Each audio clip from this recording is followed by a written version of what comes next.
Oi, tudo bem? E aí?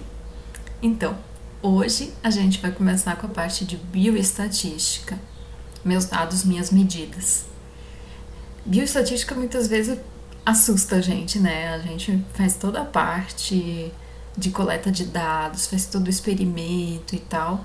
E aí chega na hora de entender o que aconteceu, a gente se perde. É assustador. Eu já passei por isso, eu sei como é que é. E ao longo da minha graduação, do meu mestrado e do meu doutorado, eu tive professores muito bons. E também eu sempre gostei dessa parte de número e estatística em si. Então, eu queria compartilhar com vocês coisas que eu fui aprendendo e que nos podem nos ajudar bastante.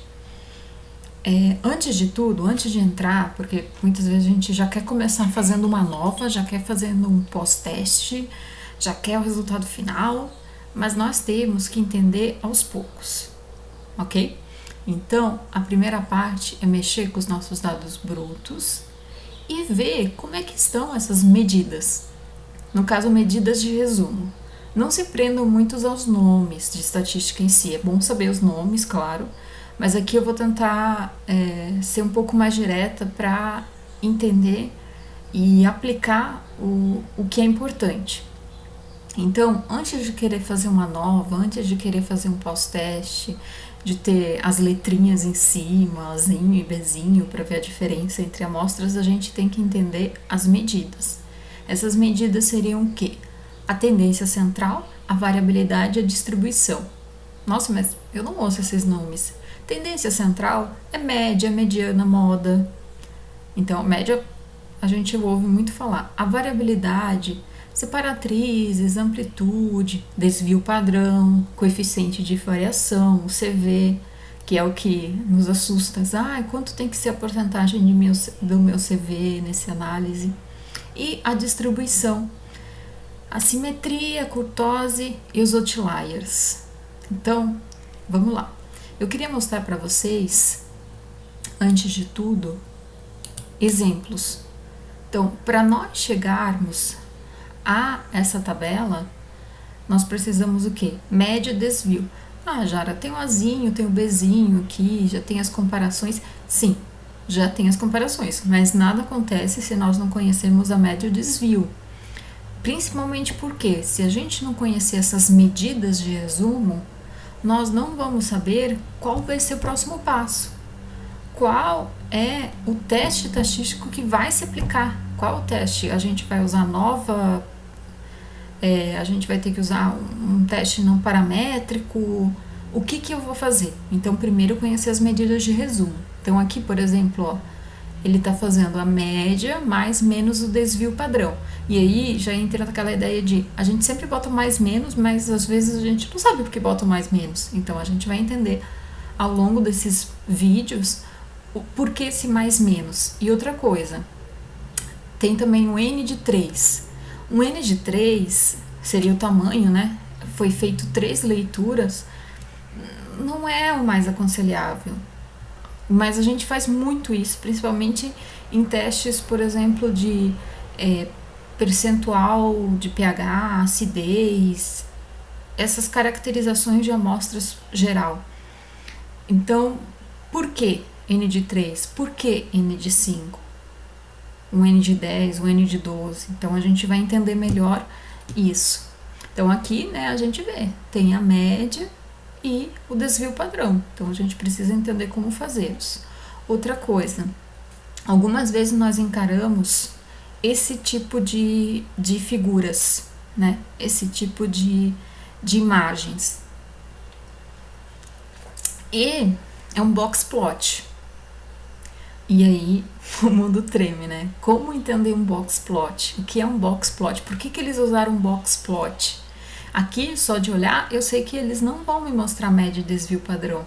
Mas por que eles não vão me mostrar média e desvio padrão? Então é isso que a gente vai entender ao longo desses vídeos. Hoje, só para deixar um gostinho para vocês, eu vou mostrar como a gente calcula de forma rápida essas medidas de resumo geral para interpretar esses dados, que a gente vai interpretar ao longo dos outros vídeos. Muitas coisas nós podemos fazer usando o Excel. Não dá para fazer tudo usando o Excel, mas muito Excel pode ajudar a gente, tá? Então a gente sempre tenta optar por versões não pagas de alguns aplicativos estatísticos, porque nem sempre o nosso laboratório tem acesso a um Estatística, a um Orange, a outros SPSS, a programas pagos. Então, vamos imaginar aqui, eu peguei dados bem simples, eu fiz 5 leituras de umidade de uma amostra A, ok? No Excel, nós temos essa opção aqui, ó, dados. E eu tenho já análise de dados. Se eu clicar em análise de dados, eu vou ter todas essas opções. Eu tenho ANOVA, eu tenho correlação, covariância, teste de F, histograma. Eu tenho muitas opções que são opções não pagas. E aí nós vamos começar com estatística descritiva. Porque nós estamos querendo ver as medidas de resumo, nós estamos querendo ver uma visão geral da nossa amostra, da resposta, né, daquela análise, para daí poder seguir os passos seguintes, poder seguir em frente e decidir qual teste estatístico vai poder ser utilizado. Aqui a gente só tem uma variável em si, né, uma amostra em si, mas comparando com outras mais para frente. Então, ó, cliquei em OK. Intervalo de entrada.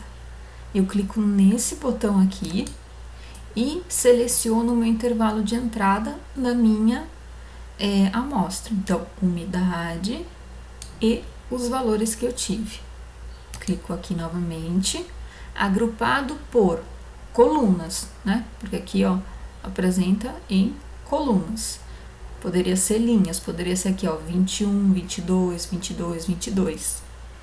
Outra coisa, eu coloquei rótulos na primeira linha, que seria a primeira linha, não é um valor numérico, é o que uma anotação que eu fiz, no caso a umidade.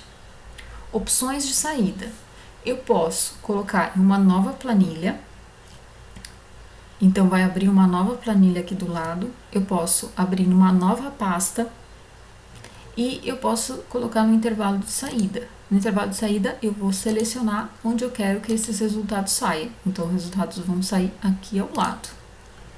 No caso aqui, eu só vou querer resumo estatístico, enésimo maior valor, enésimo menor valor. Nós vamos entender o que isso nos diz mais pra frente nos próximos vídeos. Clico OK e a mágica aconteceu. Todas as minhas respostas foram dadas, ó, média, erro padrão, mediana, modo, desvio padrão, variância, aqui, variância da amostra, curtosa, simetria, intervalo, mínimo, máximo, soma, contagem, maior e menor, tudo isso é importante para nós e nos próximos vídeos nós vamos discutir cada um desses tópicos, ok? Então, eu sempre gosto de deixar o mais legal no final, muita gente diz, Jara, eu não tenho essa análise de dados, não tá aparecendo aqui para mim. Vamos resolver isso. Então, ó, é só você clicar em arquivo, você vai em, desculpe aqui, minha imagem está na frente, você vai em opções, você vai em suplementos, você vai em suplementos de Excel. Então, você tem suplementos com ações, pacotes, suplementos do Excel, ir, e clica nessa ferramentas de análise. Ok, análise de dados. Está aqui. Gratuito e para a gente usar bastante e aproveitar as formas do Excel não pago. Então é isso. Tchau!